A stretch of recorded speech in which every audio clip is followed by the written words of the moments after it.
तर्जुमातुल कुरान की चौथी सूरत है सूरह हूद। सबसे पहले सूरत का तारुफ है। सूरह हूद कुरान मजीद की 11वीं सूरत है और ये 11वें पारे से शुरू हो रही है।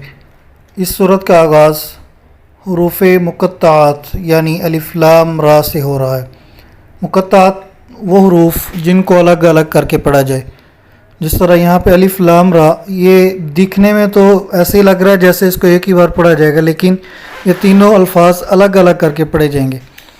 बाकी हरूफ मुक़त्तआत का माना क्या हो सकता है, मतलब क्या हो सकता है, इनके मानी अल्लाह ताला और उसका रसूल ही जानते हैं।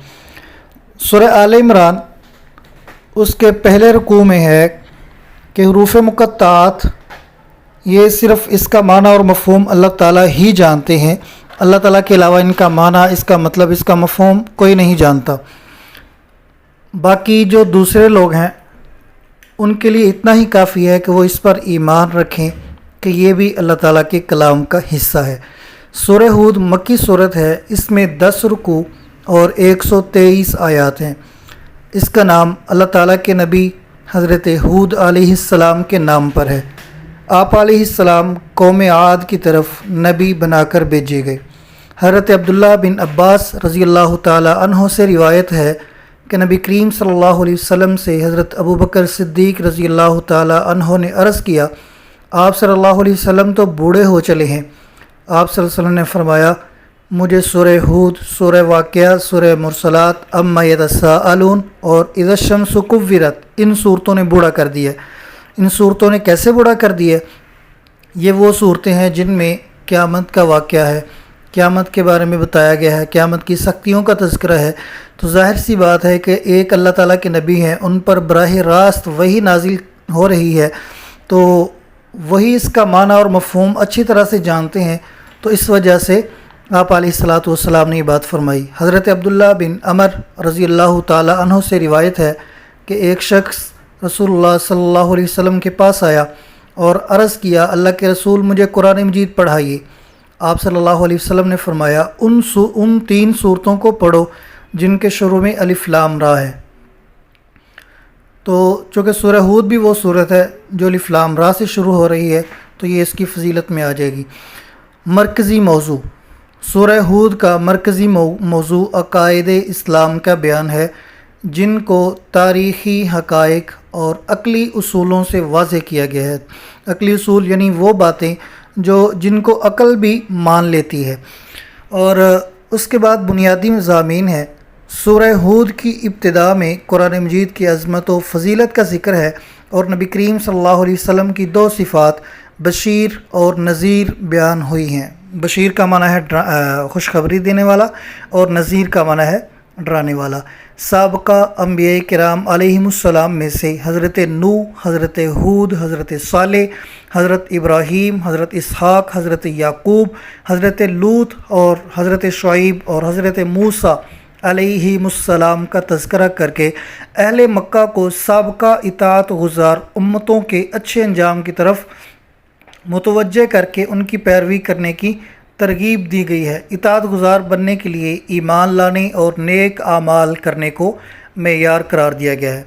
यानी इंसान के लिए ज़रूरी है कि वो ईमान भी लेके आए और अच्छे आमाल भी करे। ऐसा नहीं है कि अगर ईमान ले आया है तो नेक अमाल नहीं करने, अगर नेक अमाल कर रहा है तो ईमान लाने की ज़रूरत नहीं, बल्कि दोनों चीज़ें लाजिम व मलज़ूम है। ईमान लाने के साथ अमाल सालिहा भी ज़रूरी हैं। अगर एक बंदा ईमान ले आता है लेकिन नेक अमाल नहीं करता तो फिर उसको क़यामत के दिन उसकी सज़ा मिलेगी। और इसी तरह अगर कोई बंदा सिर्फ़ नेक अमाल करता रहता है लेकिन ईमान नहीं लाता, बुनियाद नहीं बनाता नेक अमाल की, तो फिर उन अमाल का कुछ फ़ायदा नहीं होगा और ना ही उनका अजर मिलेगा। अंबिया किराम अलैहिमुस्सलाम के तज़किरे के ज़िमन में दावत अंबिया किराम अलैहिमुस्सलाम के मुश्तरका नुकात यानी तौहीद, रिसालत और आखरत पर ईमान लाने की बार बार तलकीन की गई है कि आखिरत पर भी ईमान लाना है, इन 3 चीज़ों पर ईमान लाना है। ये तमाम चीज़ें वो हैं जो तकरीबन तमाम अंबिया किराम अलैहिमुस्सलाम ने इनकी दावत दी। आप अलैहिस्सलाम के सामने उन अंबिया किराम अलैहिमुस्सलाम के ज़िक्र की वजह آپ صلی اللہ علیہ وسلم کو تسلی دینا ہے کہ جس طرح ان کے راستے میں رکاوٹیں کھڑی کی گئیں، بالکل اسی طرح منکرین حق یعنی حق کا جو انکار کرنے والے ہیں آپ کے ساتھ بھی کر رہے ہیں، لہٰذا آپ صلی اللہ علیہ وسلم اپنی دعوت سے وابستہ رہیں، ان کی کھڑی کی گئی رکاوٹوں سے پریشان ہونے کی ضرورت بالکل بھی نہیں۔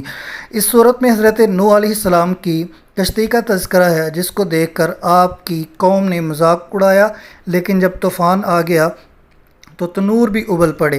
حضرت نوح علیہ السلام نے اہل ایمان اور ہر قسم کے جانوروں کا جوڑا کشتی میں سوار کر لیا۔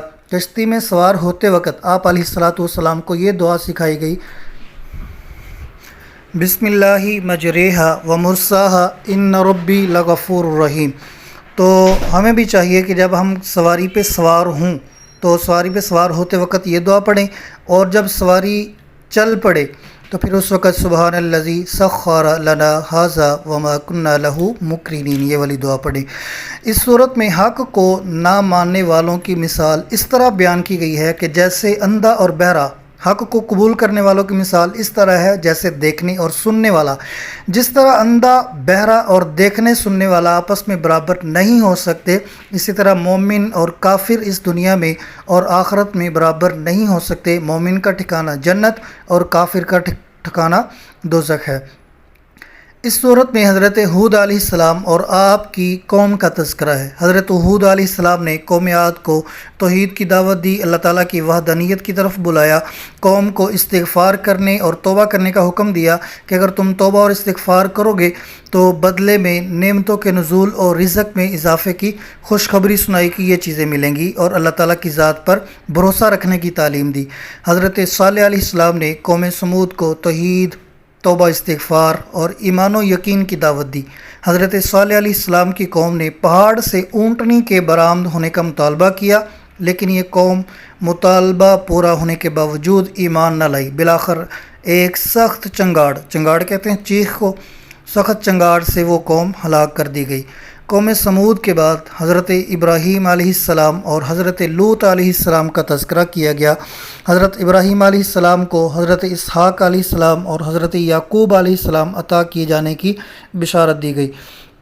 حضرت لوط علیہ السلام کی قوم کی نہایت قبیح حرکت کی مذمت کی گئی ہے۔ حضرت لوط علیہ السلام کی جو قوم تھی یہ مردوں کے ساتھ بدفعلی کیا کرتے تھے، عورتوں کو چھوڑ کر، یعنی اللہ تعالیٰ نے جو ایک حلال تعلق والا راستہ بنایا ہوا ہے اس راستے کو چھوڑ کر یہ حرام راستے کی طرف جاتے۔ قوم لوط کی سرکشی پر پوری بستی کو الٹ دیا گیا اور پتھروں کی بارش برسائی گئی، جس سے قوم تباہ و برباد ہو گئی۔ سورہ ہود میں حضرت شعیب علیہ السلام اور آپ کی قوم کا تذکرہ فرماتے ہوئے ذکر کیا گیا ہے کہ حضرت شعیب علیہ السلام کی قوم ناپ تول میں کمی کرتی تھی، خرید و فروخت کے معاملات میں اپنے گاہکوں کو، اپنے کسٹمرز کو کم چیز دیا کرتی تھی۔ آپ علیہ السلام نے انہیں اللہ تعالیٰ پر ایمان لانے، ناپ تول پورا کرنے، انصاف کرنے اور فتنہ و فساد سے باز رہنے کی تلقین فرمائی۔ اللہ تعالیٰ کی طرف سے آنے والے عذاب سے ڈرایا اور توبہ استغفار کی دعوت کے جواب میں قوم نے آپ کو رجم کہتے ہیں پتھر مار کر شہید کرنے کی دھمکی دے دی کہ اگر تم باز نہ آئے تو ہم پتھر مار کر آپ کو شہید کر دیں گے۔ اس کے باوجود آپ اپنا فریضہ انجام دیتے رہے۔ آخرکار سرکشی کی وجہ سے آپ کی قوم کو تباہ و برباد کر دیا گیا۔ حضرت ہود علیہ السلام سورہ ہود میں حضرت موسیٰ علیہ السلام اور فرعون کا تذکرہ کرتے ہوئے بیان کیا گیا ہے کہ حضرت موسیٰ علیہ السلام کو فرعون کی طرف بھیجا گیا، لیکن وہ آپ علیہ السلام کی دعوت پر ایمان نہ لایا، بالآخر اپنے لشکر سمیت سمندر میں ڈوب کر ہلاک ہو گیا۔ اس صورت میں اہل مکہ کو مذکورہ تمام اقوام کی تباہی کے آثار اور واقعات پر غور کرنے اور ان سے عبرت حاصل کرنے کی دعوت دی گئی ہے۔ سورہ ہود کے اختتام پر نبی کریم صلی اللہ علیہ وسلم کو مشکلات پر صبر کی تلقین کے ساتھ ساتھ یہ حکم دیا گیا کہ آپ علیہ السلام استقامت سے تبلیغ دین کا فریضہ انجام دیتے رہیں، ظالموں سے اعراض برتیں، ان کی باتوں کی پرواہ نہ کریں، نماز قائم کرتے رہیں، صبر کا دامن ہاتھ سے نہ چھوڑیں، اللہ کی عبادت کریں اور اسی پر بھروسہ رکھیں۔ یہاں پہ جملہ لکھا ہوا ہے نماز قائم کرتے رہیں، تو اللہ تعالیٰ کے پیغمبر ہیں، ان کو نماز کی معافی نہیں تو ایک عام انسان کو نماز کی معافی کیسے ہو سکتی ہے؟ اور اس کے بعد حدیث نبوی ہے، آپ صلی اللہ علیہ وسلم نے فرمایا ما من احد यदउ बिदुआइन इल्ला आताहुल्लाहु मा सअला औ कफ़्फ़ अन्हु मिनस्सूई। जो कोई बंदा अल्लाह से दुआ करके मांगता है, अल्लाह उसे या तो उसकी मांगी हुई चीज़ दे देता है या उस दुआ के नतीजा में उस दुआ के मिसल उस पर आई हुई मुसीबत दूर कर देता है। तो इस सूरत में वो मखसूस आयात नहीं है जिनका तर्जुमा याद करना है और ना ही अल्फाज मानी है। तो मश्क में सबसे पहले दुरुस्त जवाब की निशानदही है। सूरह हूद के आगाज़ में नबी करीम सल्लल्लाहु अलैहि वसल्लम की बयान करदा सिफ़ात हैं बशीर और नज़ीर। कौम समूद पर नाजिल होने वाला अज़ाब है चीख, चंगाड़ जो आपने पढ़ा था। हज़रत सालेह अलैहिस्सलाम की कौम का नाम है समूद। हज़रत नूह अलैहिस्सलाम ने अहले ईमान को अज़ाब इलाही से बचाने के लिए तदबीर इख्तियार की, कश्ती बनाई। 2 बेटों की खुशखबरी दी गई हज़रत इब्राहीम अलैहिस्सलाम को। उसके बाद मुख्तसर सवालात हैं। सूरह हूद की फ़जीलत में एक हदीस मुबारक का तर्जुमा लिखें। जवाब, हज़रत अब्दुल्ला बिन अमर रज़ियल्लाहु ताला अन्हु से रिवायत है कि एक शख्स रसूलुल्लाह सल्लल्लाहु अलैहि वसल्लम के पास आया और अर्ज़ किया, अल्लाह के रसूल सल्लल्लाहु अलैहि वसल्लम मुझे कुरान पढ़ाइए। आप सल्लल्लाहु अलैहि वसल्लम ने फरमाया, उन 3 सूरतों को पढ़ो जिनके शुरू में अलिफ लाम रा है।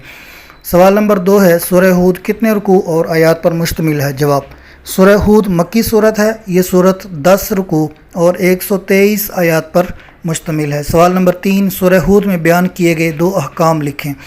सूरह हूद में बयान किए गए 2 अहकाम दर्ज झैल हैं। नंबर 1, सूरह हूद के आखिर में रसूलुल्लाह सल्लल्लाहु अलैहि वसल्लम को मुश्किलात पर सब्र की तलकीन के साथ साथ यह हुक्म दिया गया कि आप इस्तिकामत से तबलीग दीन का फ़रीज़ा सर अंजाम देते रहें। नंबर 2, ज़ालिमों से राज बरतें और अल्लाह ताला पर ही भरोसा रखें। सवाल नंबर 4, सूरह हूद का मरकज़ी मौजू लिखें। तो मरकज़ी मौजू वही एक लाइन है।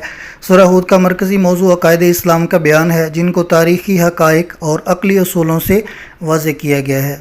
सवाल नंबर 5, सूरह हूद की आयत नंबर 24 में मोमिन और काफिर को किस मिसाल से वाज़ेह किया गया?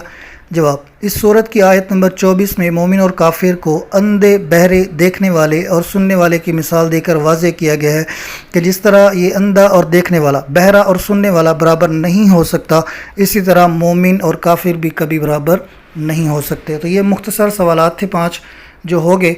उसके बाद तफसीली सवाल है, सूरह हूद में मज़कूर अंबिया किराम अलैहिमुस्सलाम और उनकी अक़वाम के अहवाल तहरीर करें। तो यहाँ से आपने शुरू हो जाना है पेज नंबर 79 से। ये जहाँ पे आयत लिखी हुई है, आयत से नीचे इस सूरत में हज़रत हूद अलैहिस्सलाम और आपकी कौम का तज़किरा है। यहाँ से आपने शुरू हो जाना है और उसके बाद पेज नंबर जो 79 है इसके लास्ट तक, इस सूरत में जो आखिर से चौथी लाइन है, इस सूरत में अहले मक्का को मज़कूरा तमाम अक़वाम की तबाही के आसार व वाक़यात पर गौर करने और उनसे इबरत हासिल करने की दावत दी गई है। यहाँ तक आपकी सूरत मुकम्मल हो चुकी है।